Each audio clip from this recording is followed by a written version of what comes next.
안녕하세요. 이번 시간은 여러분과 경제를 공부하는 시간입니다. 자, 지난번에 문제까지 마무리했습니다. 이제 정치는 끝났고요. 이번 시간부터는 경제에 대해서 공부할 텐데 고려시대까지 우리가 이제 고대와 중세까지는 그렇게 어렵진 않아요. 그래서 이번 시간 삼국시대와 남북국시대에는 사람들이 어떻게 생활을 했는지 농업의 모습과 또 당시 신분에 따른 생활 모습 정리하면 되겠습니다.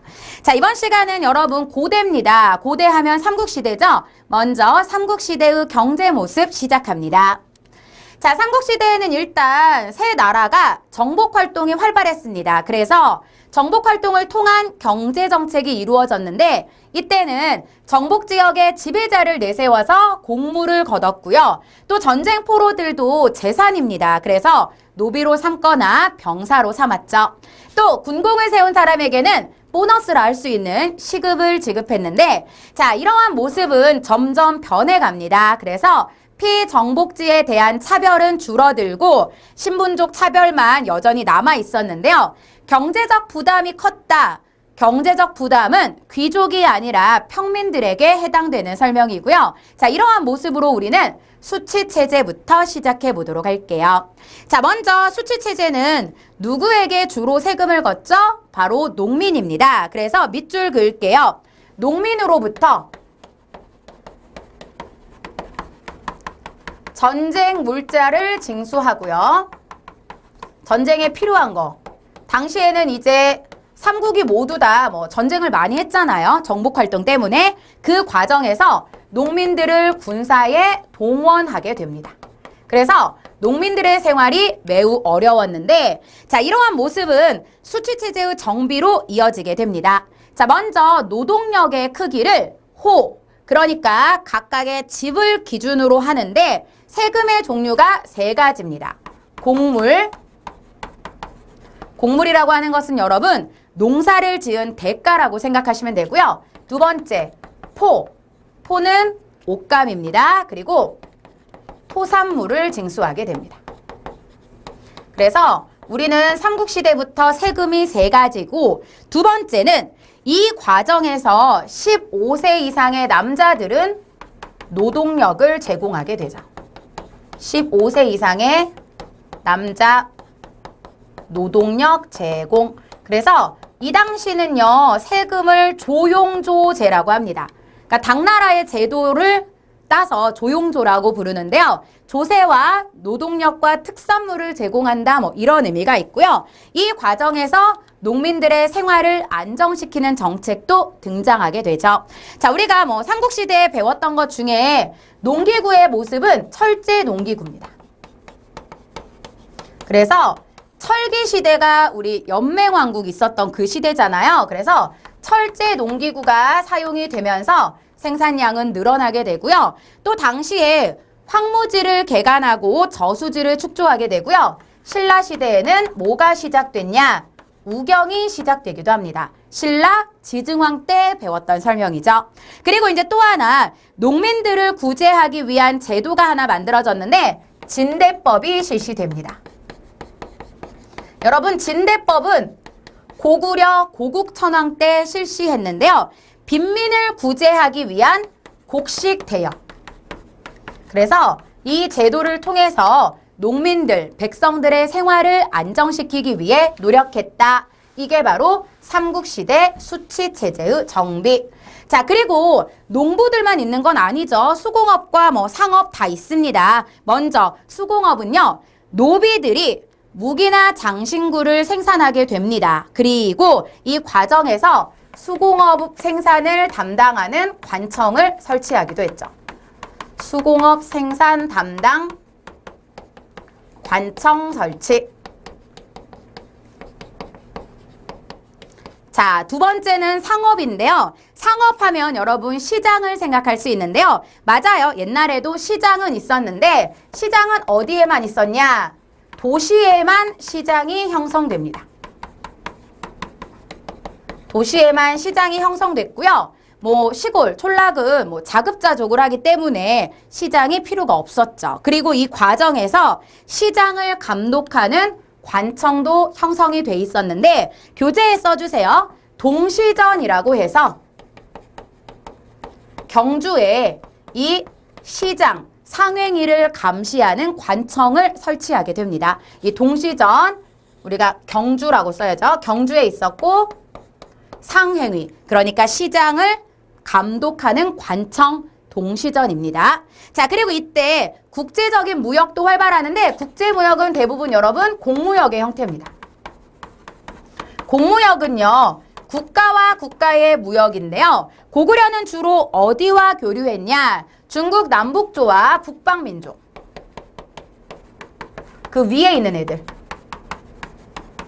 왜냐하면 고구려는 위치가 그쪽과 가까우니까 그들과 주로 교류했고요. 뭐 백제 같은 경우는 남중국, 그러니까 남조라고 할 수 있죠. 남조와 일본. 그리고 신라는 원래는 중국과 교류하기가 어려웠습니다. 그런데 한강 유역을 차지하면서 당항성을 통해서 중국과 교류가 이루어집니다. 당항성, 중국과 교류. 당시에 이제 중국은 수나라, 당나라로 이어지게 되고요. 자, 이러한 모습으로 이제 삼국시대의 경제 모습을 마무리하고 이번에는 신분에 따른 모습을 한번 정리해 보도록 할게요. 당연히 귀족들은 잘 살아요. 경제 기반, 첫 번째, 자신의 토지와 노비가 있었습니다. 자신의 토지와 노비, 이게 다 자기 재산이죠. 그러니까 자기 재산이 있었고요. 국가로부터는 노급과 시급을 받게 됩니다. 자, 지난번에 우리가 여러분 노급은 이미 했습니다. 노급이라고 하는 것은 귀족에게 지급하는 일정한 토지인데요. 이 노급은 수조권을 가지고 있습니다. 거두어 드릴 수 있는 권리. 그런데 시급이 더 나빠요. 시급은 뭐야? 시급의 경우는 토지와 가호까지도 지급을 하기 때문에 조세 수치 외에도 노동력을 징발할 수 있는 이와 같은 제도였죠. 교재에 보면은 노급과 시급 써 있고요. 이 과정에서 농민을 지배하게 되는데 귀족들은 그들의 지배하에 있는 농민들을 동원해서 농장을 경영하게 됩니다. 그래서 농민을 동원하여 농장 경영. 일단 애들을 부려먹는 거죠. 내 밑에 있으니까. 그 과정은 또 하나 고리대로 자신의 재산을 늘리게 되는데 백성들이 이제 귀족들에게 돈을 빌리는 경우도 있습니다. 돈이 없으니까 이런 경우 고리대금 이자를 많이 걷게 되면서 농민들의 생활을 더욱 어렵게 만들기도 했습니다. 그리고 이제 노비로 만들어서 자기 재산으로 삼기도 했죠. 자, 뭐 집은요, 뭐 하나만 밑줄 그을게요. 기와집. 기와집에 살았고요. 삼국시대의 귀족은 쌀밥을 먹었다. 이러한 표현까지 경제생활로 정리할 수 있는데, 자, 그렇다면 당시의 백성들, 농민들은 어땠냐? 살기 어려웠습니다. 먼저 농민들은 자연재해나 고리대금업에 시달리면서 노비가 되거나 유랑민이 되거나 도적이 되기도 했는데, 자, 첫 번째 경작활동, 내 땅도 있기는 있습니다. 그래서 자기 소유의 토지, 민전과 또 하나 남의 토지를 경작하기도 하죠.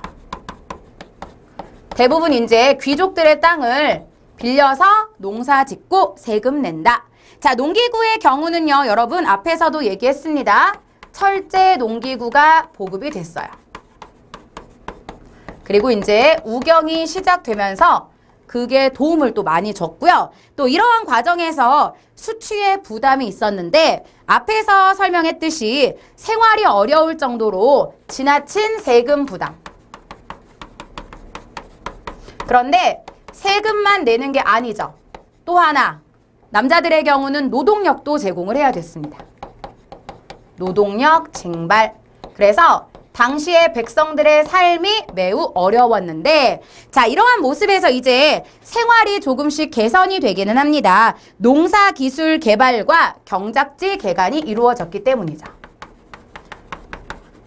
농사기술 개발, 그리고 경작지 개간. 하지만 여전히 농민들의 생활은 어려웠고, 자, 이러한 모습은 남북국 시대가 되어도 똑같아요. 별 차이는 없었습니다. 그래서 두 번째는 이제 삼국시대의 뒤를 이어 등장한 남북국시대. 자, 먼저 남북국시대는 어떤 경제정책을 하게 되냐? 나라를 하나로 합쳤잖아요. 그래서 피정복민과의 갈등을 해소하고 또 하나 국가의 재정을 확보하기 위해서 노력을 합니다. 피정복민과 갈등 해소 그리고 국가 재정 확보를 위한 민생 안정.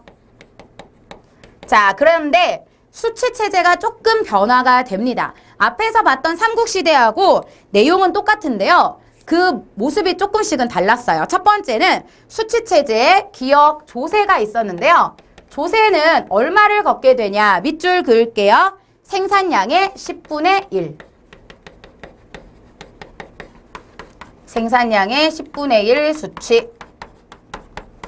자, 두 번째는요. 곡물인데요. 곡물의 경우는 촌락 단위로 부과를 합니다. 촌락 단위 부과. 거기에 또 특산물이라는 표현이 써 있는데 여러분 토산물이라고 생각하시면 되고요. 세 번째는요. 이제 역인데요. 역의 경우도 원래 15세 이상이었거든. 근데 16세부터 60세 남자. 그리고 두 가지입니다. 군역과 요역으로 구성이 돼서 군대에 가거나 공사에 동원되거나 이 두 가지로 이제 정리가 됩니다. 자, 그리고 이제 당시의 모습을 알 수 있는 민정문서가 있는데요. 민정문서는 3년마다 누가 작성하냐? 촌주가 작성하는 형태였어요. 여러분, 촌주는 그 촌락의 지배자입니다. 뭐 이장님이라고 생각하면 되는데 당시 여기에는 토지의 크기와 인구수, 어떤 작물을 재배하는지 나와 있는데 자, 이것을 작성한 이유는 하나입니다. 집집마다 어떤 농사를 짓고 있냐, 즉 조세 징수를 위해서 작성했던 것이고요. 당시의 촌락 문서는 일본에서 발견이 됐습니다. 교재 한 장 넘기시면 되는데요. 일본의 그 쇼소인이라고 하는 곳에 당시 충주의 그 촌락 문서가 발견이 됩니다. 민정 문서가. 그래서 이를 통해서 당시의 모습이 알려졌는데 자, 우리가 이 토지 제도에서 민정 문서가 어떤 내용이었는지 기억하시고요. 또 이것은 토지제도와 관련이 되어 있습니다. 자, 토지제도는 여러분 세 가지를 정리할 건데요. 자, 토지제도는 통일신라 때 바뀌었습니다. 이미 앞에서도 다 배웠는데 토지제도의 변화는 요거죠. 국가의 왕권 강화. 그러니까 왕권을 강화하는 목적과 이것 외에도 누구의 경제 안정? 농민의 경제력을 안정시키는 건데 자, 기역, 니은, 디귿에 밑줄 하나씩만 칠게요. 신문왕 때는요. 여기 신문왕이라고 일단 쓸게요. 시급을 제한하게 되고요. 노급을 폐지하게 됩니다. 그리고 중요하죠. 관료전을 지급하게 됩니다. 그래서 당시 귀족들의 경제적 기반을 약화시켰다. 자, 두 번째 니은은요. 왕토 사상에 근거해서 백성들에게 무엇을 지급했다? 정전을 지급하게 됩니다. 그러니까 나라에서 백성들한테 땅을 줍니다. 여기서 농사 지어. 그리고 이제 이걸로 세금 내. 세 번째, 그런데 이러한 토지 제도는 변하게 됩니다. 경덕왕 때 귀족들이 반발을 해요. 그래서 다시 뭐가 부활하게 되냐? 노급이 부활하게 되는데 여러분 이것은 정치적인 변화랑도 관련이 됩니다. 어떤 의미냐? 노급이 부활됐다는 건 관료전이 폐지됐다는 얘기죠. 왕권이 그만큼 다시 약해졌다는 뜻인데 자, 이러한 모습으로 통일신라는 토지 제도가 운영이 됐고요. 관료전과 노급의 관계, 백성들에게 정전을 지급했다까지 연결하면 되겠습니다. 자, 이번에는요, 이제 경제활동인데요. 경제활동은 중앙과 지방으로 나누어서 한 줄씩만 쓸게요. 먼저 경제력은요, 통일을 하면서 인구와 상품이 늘어나게 됩니다. 그래서 무엇이 발달하게 되냐? 중앙은 상업 발달. 그래서 시장이 형성됩니다. 교재에 써 있죠? 동시와 서시, 남시 세 개의 시장과 같은 형태가 등장했고요. 지방에서는 시장이 만들어지긴 하지만 여전히 뭐가 더 물물 교환이 활발하게 이루어집니다. 그래서 중앙은 상업 발달, 지방은 물물 교환. 자, 그리고 이러한 모습으로 무역이 이루어지는데 당시에 통일신라 외에도 여기 위에 있는 발해도 중국과 활발한 무역을 하게 되고요. 이 내용을 이제 지도 봤으니까 칠판에서 정리해 보도록 할게요. 자, 먼저 무역은 여러분 대당 무역이 가장 활발했습니다. 당의 산둥만도 일대에 신라인들이 거주하면서 무역은 더욱 활발해졌는데요. 자, 대당 무역은 당나라와 우리가 사치품을 교류하게 됩니다. 당나라가 우리보다 당시에는 발전을 많이 했기 때문에 우리가 이제 당으로부터 서적이라든지 비단이라든지 약재 이런 걸 사오게 되는데요. 산둥반도 일대에 무엇을 형성하게 되냐? 신라인 집단 거주지, 신라방이 설치되기도 했어요. 그래서 신라방이라는 뜻은 신라인 집단 거주지라는 뜻이고요. 여기에 신라소, 관청이죠. 신라관, 여관, 신라원이라고 하는 절이 만들어지기도 하고요. 나중에 이제 장보고가 여기에 법화원이라는 절도 세워주게 됩니다. 자, 그래서 이제 대당무역은 산둥반도 일대에서 이루어졌고요. 우리는 항구가 어디였어? 당항성이죠. 그래서 당항성을 통해 이 말을 하나 써놓도록 할게요. 자, 그리고 이제 일본과도 무역은 당연히 했습니다. 초기에는 무역을 제한했지만 8세기 이후부터는 활발하게 교류했고요. 또 국제무역하면 여러분 울산항 하나만 적을게요. 자, 울산은 당시에 신라의 수도였던 경주와 가깝습니다. 그래서 여기는 누가 왔다리 갔다리 했냐? 이슬람 상인들이 왔다 갔다 했는데 당시 무엇을 주로 가지고 왔냐? 귀족들의 사치품, 유리병 이러한 것들을 가지고 옵니다. 그래서 당시 이슬람 지역과 교류가 이루어졌다라고 할 수 있고요. 또 당시에 장보고는 해적을 소탕하기 위해서 청해진을 설치했는데 장보고의 해상무역기지입니다. 오늘날 어디죠?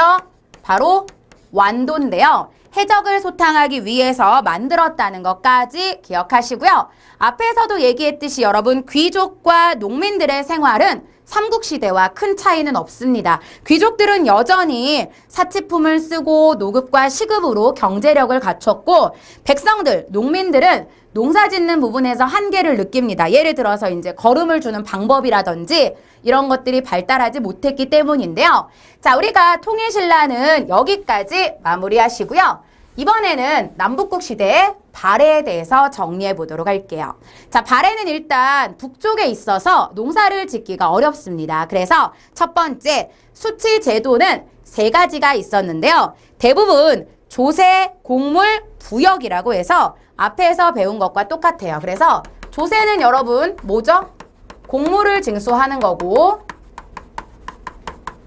또 공납. 공납은 토산물. 그리고 이제 우리는 지금까지 역이라고만 했는데 부역이라고 합니다. 여기에서는 똑같아요. 노동력을 징발하는 거, 농민을 동원하게 됩니다. 그리고 발해 역시 귀족들의 경제가 발전하게 되는데요. 자, 귀족들은 여러분 똑같아요. 항상 땅이 많죠. 대토지를 소유했고요. 사치품을 사용합니다. 이것은 통일신라도 마찬가지야. 왜? 당나라와 교류가 이루어집니다. 발해 마찬가지로. 그래서 비단이라든지 보석 같은 거 이런 것들을 많이 사용하게 되고요. 당시의 농업은 우리가 2가지로 적어볼 건데 주로 농업은 여러분 요거 밭농사 중심. 왜? 산지가 많죠. 발해도. 그래서 대부분 밭농사 중심으로 이루어졌고요. 논농사는 많이 발달하지는 않았습니다. 그래서 논농사도 하기는 했지만 주로 일부 지역에서 수리시설을 만들어서 이루어졌다. 자, 그리고 이제 목축업과 수렵생활이 발달했는데요. 아무래도 이 지역 자체가 산지가 많기 때문에 당시에 돼지, 말, 소, 양 이러한 것들을 사육하게 되죠. 그리고 이제 이러한 것을 통해서 뭐 모피라든지 이런 것들, 사양이라든지 수출을 하게 되고요. 자, 어업은 많이 발달을 합니다. 이제 해안 지역을 통해서 고기잡이 도구를 개량하면서 발달하게 되죠. 고기잡이 도구 개량. 그래서 당시에 이제 해안 지역에서는 어업 발달. 그리고 이제 수공업 같은 경우는 다양하게 발달을 합니다. 적어볼게요. 금속 가공업. 당시에 이곳에서는 금속 가공업과 직물업, 옷감에 관련된 이러한 직물업이 발달하게 되고요. 또 도자기업도 발전을 많이 했습니다. 그리고 그 밖에도 뭐 기와를 만드는 기술이라든지 벽돌 이런 것을 생산하기도 했는데 철이 많이 있었거든요. 원래 그 고구려 땅 요동 지역에도 철이 많이 있었어요. 그래서 이곳에서 구리를 재련하는 이러한 기술도 발달하게 되고요. 또 도시와 요충지에는 상업이 발달하게 됩니다. 도시와 중요 요충지, 상업 발달. 그래서 대표적인 도시가 발해의 상경 용천부, 발해의 네 번째 수도고요. 이곳들 외에도 이제 현물 화폐가 유통이 되는 등 다양한 경제적인 발전이 이루어지게 되죠. 자, 그리고 이제 무역인데요. 자, 무역은 당 외에도 신라, 거란, 일본과 다양하게 무역을 합니다. 그래서 대당 무역, 당나라와 가장 활발하게 무역을 하는데 신라와 마찬가지로 발해도 발해관이란 걸 설치해요. 그래서 여기에 이제 발해인들이 당나라에 가서 생활도 하고 뭐 과거 시험도 보고 이러한 노력을 했고요. 수출품은 토산물, 그리고 수입품은 귀족들의 사치품, 비단, 약재 이런 것들을 주로 수입을 하게 됩니다. 자, 그리고 이제 일본은 특히 중요시 여겼어요. 왜냐하면 그 발해가 당과 신라는 적대적인 관계를 초기에 유지를 했잖아요. 그래서 일본과의 외교 관계를 중시 여겼기 때문에 일본과는 활발하게 무역을 하게 되고요. 신라와는 초기에는 교류를 하지 않습니다. 하지만 나중에 신라도, 육로예요, 육로. 이것을 통해서 교류가 이루어지고요. 자, 이러한 과정에서 발해와 신라, 통일 신라는 당나라, 그러니까 중국과 활발한 교류를 통해 경제적인 발전을 이루었다라고 하겠습니다. 자, 여기까지 해서 여러분 우리가 고대의 경제가 마무리가 됐는데요. 자, 고대는 크게 어려운 건 없습니다. 뭐 귀족은 잘 살고 농민들은 생활 어려웠다. 요 정도 기억하시고요. 발해와 통일신라가 특징적인 게 몇 개 있습니다. 뭐 예를 들어서 통일신라의 토지제도에서는 노급과 관료전, 정전 이 세 가지 기억하시고요. 발해 같은 경우는 뭐 경제적으로 밭농사 중심이었고 뭐 금속 가공업이나 수공업이 발달을 했고 이것 외에 당나라와 활발한 무역을 했다는 것까지 정리하면서 이번 시간 마무리하면 되겠습니다.